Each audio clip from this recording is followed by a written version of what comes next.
विमला अपनी आखिरी सांसें गिन रही थी। बुढ़ापे और बीमारी के चलते अब उसके जीने की आशा समाप्त हो चुकी थी। वो अपने दोनों बेटे रमेश और सुरेश को अपने पास बुलाती है। सुनो रमेश और सुरेश, मुझे नहीं लगता कि अब मैं बचूंगी, इसलिए मैं तुम दोनों को कुछ देना चाहती हूँ। अरे माँ, ये क्या बोल रही हो माँ? कुछ भी बोले जा रही हो। हाँ हाँ माँ, तुम कुछ भी बोले जा रही हो। अरे तुम्हें कुछ नहीं होगा, तुम निश्चिंत रहो। कब तक हम ऐसी झूठी आशा पालते रहेंगे बच्चों? मैं समझ चुकी हूँ कि अब मेरा अंत समय आ गया है और मैं अब नहीं बच सकती, परंतु जाने से पहले मुझे तुम दोनों को बहुत महत्व की बात बतानी है। अरे कौन सी महत्व की बात माँ? मेरे पास कुछ अमूल्य और पुश्तैनी वस्तुएं हैं जो हमारे कुल में परंपराओं से आ रही है। मुझे मेरे पिताजी ने दी थी और उन्हें उनके पिताजी ने। मेरे बाद उन वस्तुओं पर तुम दोनों का अधिकार है। उन वस्तुओं से तुम अपनी समस्या से राहत पा सकते हो। रमेश और सुरेश मन में विचार करने लगते हैं कि उनकी माँ कहीं उन्हें किसी खजाने के बारे में तो नहीं बताने वाली, या ऐसी कोई अमूल्य वस्तु है उसके पास जिसे पाकर हम धनवान बन जाएंगे। रमेश, तुम बड़े हो बेटा, इसलिए पहले तुम्हें दे रही हूँ। ये लो, एक सिक्का। क्या? एक सिक्का? सुरेश बेटा, तुम्हारे लिए ये पोटली। एक बात याद रखना, ये पोटली और सिक्के का उसी समय उपयोग करना जब तुम्हें इसकी सबसे ज्यादा आवश्यकता हो या तुम्हें किसी की सहायता करनी हो। ऐसा करने के बाद ही तुम्हारा धनवान बनने का मार्ग खुलेगा। इतना कहकर विमला का देहांत हो जाता है। रमेश और सुरेश अपनी माँ का अंतिम संस्कार करते हैं।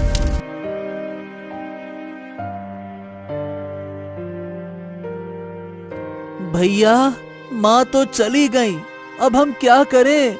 मतलब मैं क्या बोलूं, आप समझ रहे हैं? हाँ, मैं सब समझ रहा हूँ और मैं भी वही विचार कर रहा हूँ। अरे माँ ने जब कहा था कि वो हमें कुछ देने वाली हैं, तो मुझे लगा था कि कहीं वो हमें किसी खजाने के बारे में बता रही हैं। परंतु माँ ने तो अमूल्य वस्तु के नाम पर क्या दिया? एक सिक्का और एक छोटी सी पोटली, बस। हाँ, और साथ में यह भी कहा कि जब सबसे ज्यादा आवश्यकता हो तभी उसका उपयोग करना। वाह वाह वाह वाह वाह। हाँ, पता नहीं माँ ने ऐसा क्यों कहा, यही तो मेरी समझ में नहीं आ रहा। हाँ भैया, मुझे तो लगता है कि अब हमें माँ की इस बात के विषय में ज्यादा ना सोचते हुए अपने अपने रास्ते ढूंढ लेने चाहिए। क्या कर सकते हैं अब, हैं? हाँ, मुझे भी यही लगता है कि तुम सही कह रहे हो। तो भैया, हम कल सुबह ही घर बंद करके बाहर निकलते हैं। हम दोनों अलग अलग मार्ग से जाएंगे और सफलता प्राप्त करके धन कमाकर फिर से अपने घर आ जाएंगे। हाँ, ठीक है, देखते हैं कि पहले कौन सफलता प्राप्त करता है। ठीक है, चलो।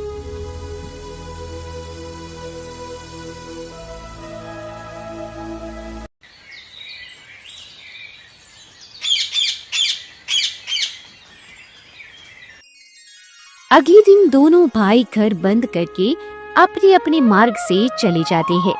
बड़ा रमेश वन के मार्ग से चला जाता है और छोटा सुरेश गांव के मार्ग से आगे बढ़ता है।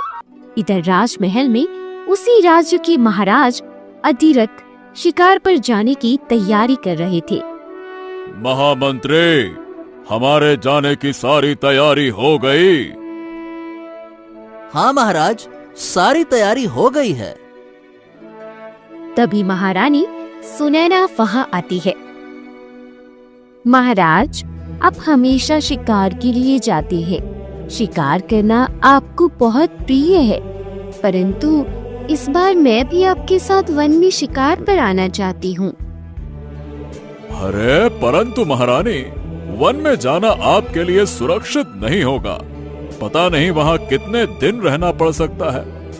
महाराज, मैं तो हमेशा महल में ही रहती हूँ।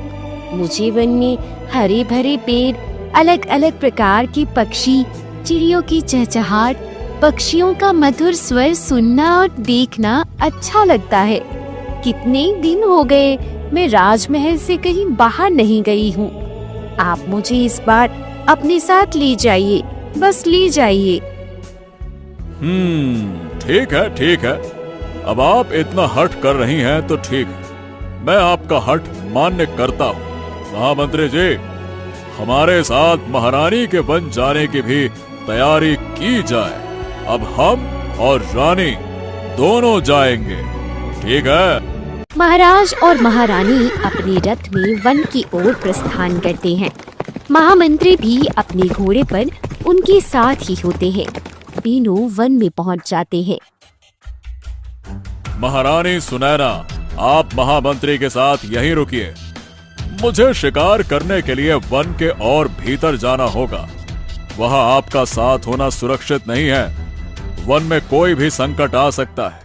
आप यहाँ महामंत्री की सुरक्षा में रहिए, मैं शिकार करके आता हूँ, ठीक है ना?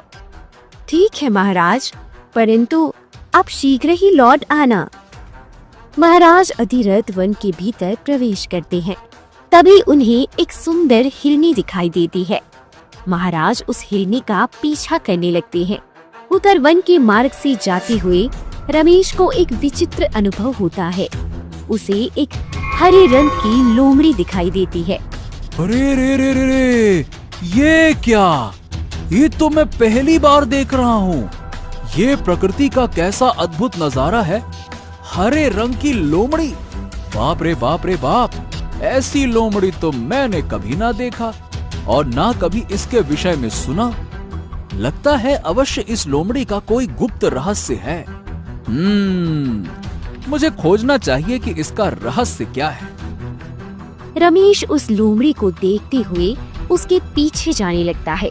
बहुत दूर जाने के बाद वो लोमड़ी वन में एक तालाब के पास जाकर कहीं लुप्त हो जाती है। अरे अरे अरे अरे अरे, अभी तो वो लोमड़ी मेरे सामने थी। ए ससुरा, अचानक कहाँ गायब हो गई और मैं कितना दूर आ गया हूँ। हाँ, अब मुझे आगे जाने का मार्ग कैसे मिलेगा? तभी तालाब के पास एक पेड़ से रमेश को आवाज आती है। अब तुम इस वन से बाहर नहीं जा पाओगे।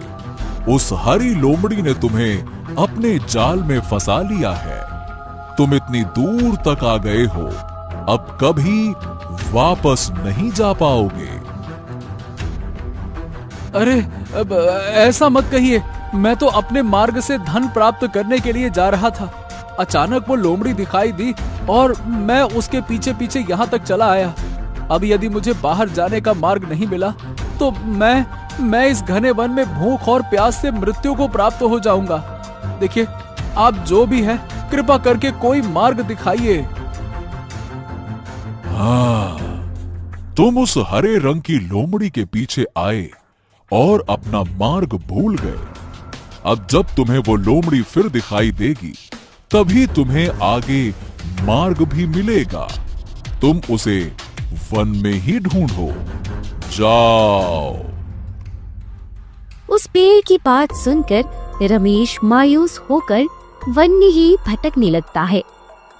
हाँ, मुझे कुछ भी करके जल्द से जल्द उस हरे रंग की लोमड़ी को ढूंढना होगा, नहीं तो मुझे अपना पूरा जीवन इस वन में ही व्यतीत करना पड़ेगा। ओहो।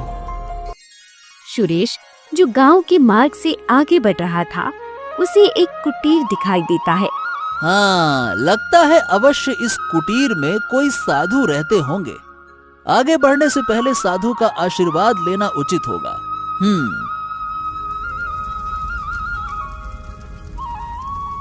प्रणाम साधु बाबा।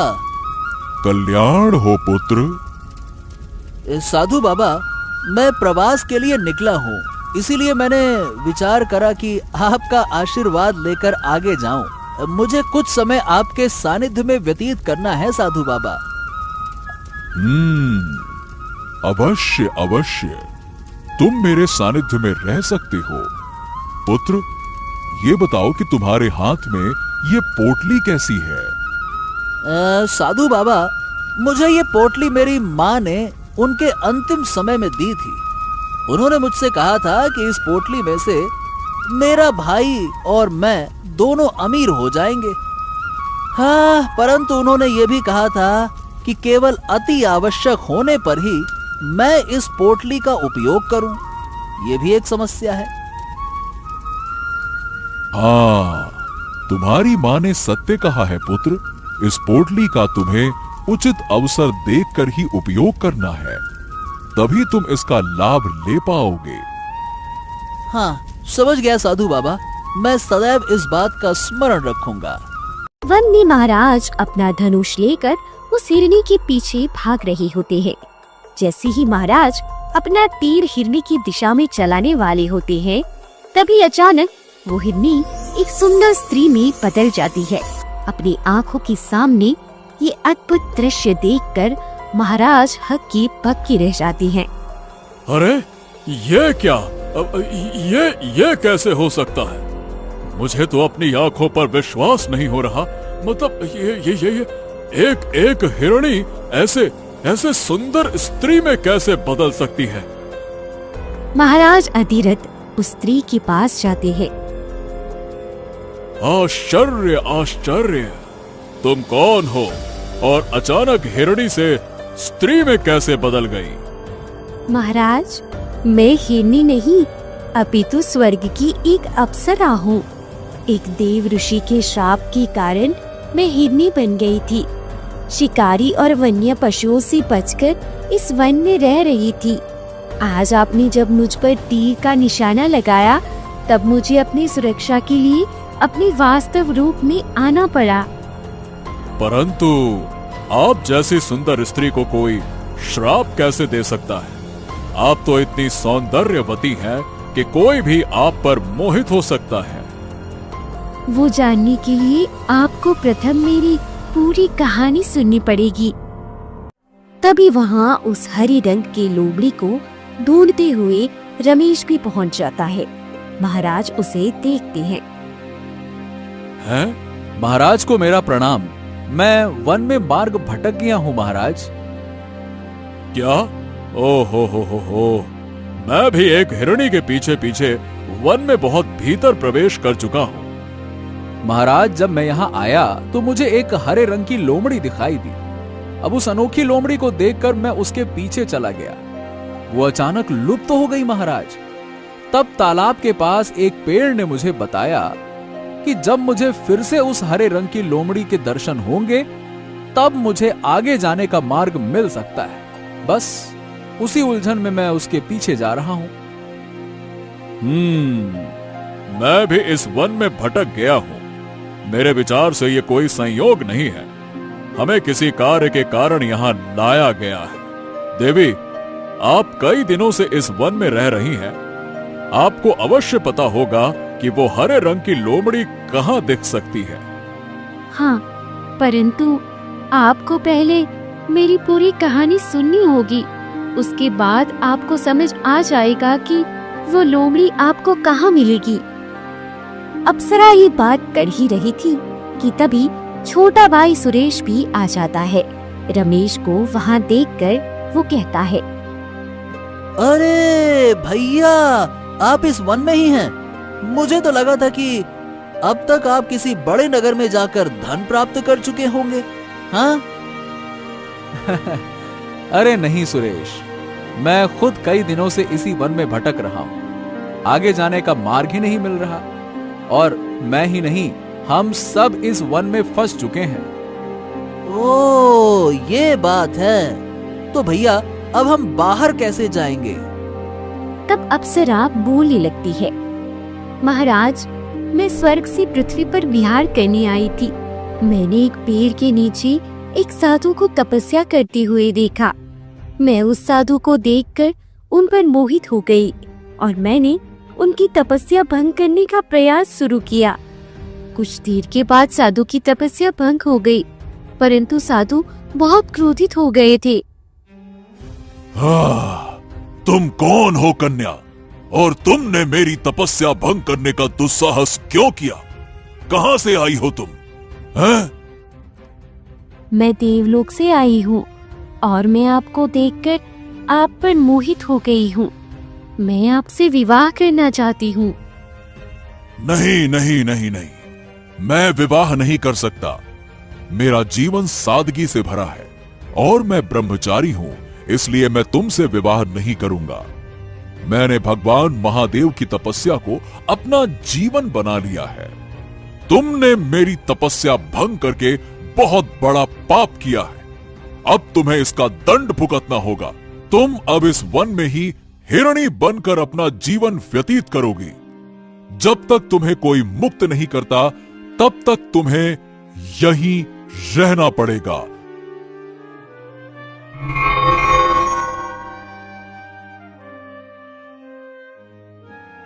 साधु के श्राप से मैं वही हिरनी के रूप में परिवर्तित हो गई और उस दिन से मैं इस वन में भटक रही हूँ। ओ, ये बात है। तो अब आपको इस श्राप से मुक्त करने के लिए क्या करना होगा? महाराज, हमें शीघ्र ही उस हरे रंग की लोमड़ी का पता लगाना होगा। वो लोमड़ी जहाँ जहाँ जाएगी, हमें उसका पीछा करते उसके पीछे पीछे जाना होगा।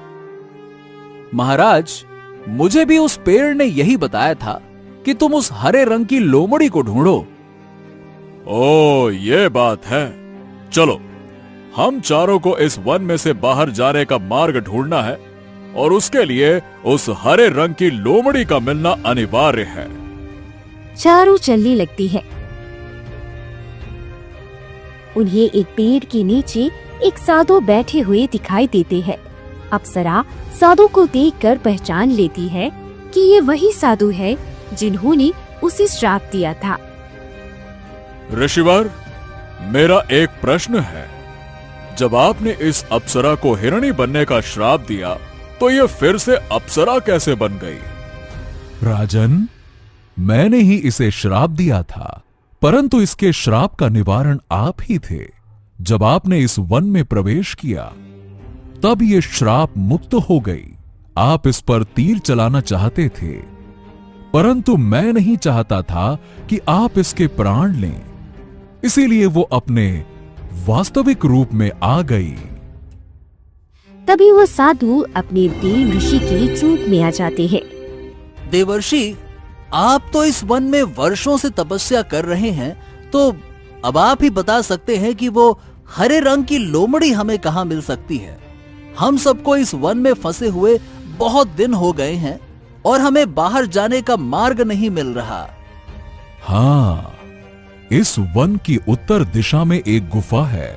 उस गुफा का एक बंद दरवाजा है और उस गुफा को एक तोते का संरक्षण प्राप्त है। और हां, वो कोई सामान्य तोता नहीं है, वो एक जादुई तोता है। वो तोता आपसे जो भी इच्छा जाहिर करेगा, उसे आपको पूर्ण करना होगा, तभी वो आपकी सहायता करेगा। इधर वन के बाहर महारानी सुनैना और महामंत्री महाराज अधिरथ की प्रतीक्षा कर रहे थे। महामंत्री जी, महाराज को वन के भीतर गए हुए बहुत दिन हो गए हैं। अब तक तो महाराज को शिकार करके लौट आना चाहिए था। हाँ, आना तो चाहिए था, परंतु शिकार करने के समय ऐसा होता ही है। इसीलिए महाराज ने आपसे कहा था कि आपको वन में समस्या होगी महारानी। हाँ, परंतु मुझे अब भय लगने लगा है। भय का कोई कारण नहीं है महारानी। मेरे विचार से अब आपको राजमहल लौट जाना चाहिए। आपका इतने दिनों तक महल से बाहर रहना उचित नहीं है। नहीं नहीं, मैं महाराज को लिए बिना इस वन से बाहर नहीं जाऊंगी। जब तक मैं महाराज को सकुशल देख नहीं लेती, मुझे चैन नहीं आएगा। इधर देव ऋषि की सहायता के लिए महाराज अधिरथ, रमेश, सुरेश और अप्सरा उनका धन्यवाद करते हैं और उनका आशीर्वाद लेकर सभी आगे दक्षिण दिशा में चले जाते हैं। उन्हें वो गुफा दिखाई देती है। तभी उन्हें उस तोते की आवाज आती है।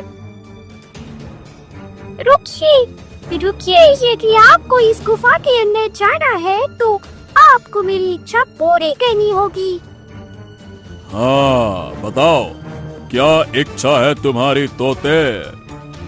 महाराज, मैं कई दिनों से भूखा हूँ और मुझे भोजन की आवश्यकता है। यदि आप मेरे लिए इस समय अन्न के दानों का प्रबंध कर दे तो मैं आपको इस गुफा को खोलने का रहस्य बता दूंगा। महाराज विचार करने लगते हैं कि अब इस घने वन में अन्न के दाने कहाँ मिलेंगे। तभी सुरेश अपनी पोटली को हाथ लगाता है। वो पोटली खोलकर देखता है तो उसमें चावल के दाने होते हैं। महाराज, मेरी इस पोटली में अन्न के दाने हैं। फिर महाराज उस पोटली से मुट्ठी भर अनाज के दाने निकालते हैं और तोते के सामने रख देते हैं। तोता अन्न खाकर प्रसन्न हो जाता है और कहता है, महाराज, मैं प्रसन्न हूँ। अब मैं आपको इस गुफा के दरवाजे को खोलने का मंत्र बताता हूँ। ओम फट्ट हरी कट्ट खुल जा फटाफट, ओम फट्ट हरी कट्ट खुल जा फटाफट। जब आप ये मंत्र बोलेंगे तो ये दरवाजा खुल जाएगा। फिर महाराज जोर से वो मंत्र बोलने लगते हैं। ओम फट हरी गट खुलका फटाफट। जैसे ही महाराज अधिरथ ये मंत्र बोलते हैं, गुफा का दरवाजा खुल जाता है और एक तेज रोशनी दिखने लगती है। चारों गुफा के अंदर जाते हैं। वो देखते हैं कि गुफा के अंदर ढेर सारा खजाना पड़ा हुआ है। अरे बाप रे, इतना बड़ा खजाना! हाँ भैया, इतने खजाने से तो हमारे पूरे जीवन की समस्या ही मिट जाएगी। भैया, ये तो मजा आ गया। जैसे ही वो सब उस खजाने को छूने जाते हैं, वहाँ एक भयानक दानव प्रकट हो जाता है।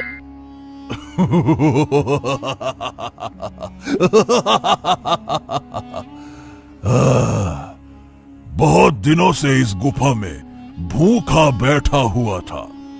आज एक साथ ही इतना सारा भोजन स्वयं मेरे सामने आ गया। 4-4 मनुष्यों को खाकर मैं तो तृप्त हो जाऊंगा। दानव को ऐसे कहते ही सब डर जाते हैं। महाराज कहते हैं, हे दानव, हम यहाँ इस वन में फंसे हुए हैं।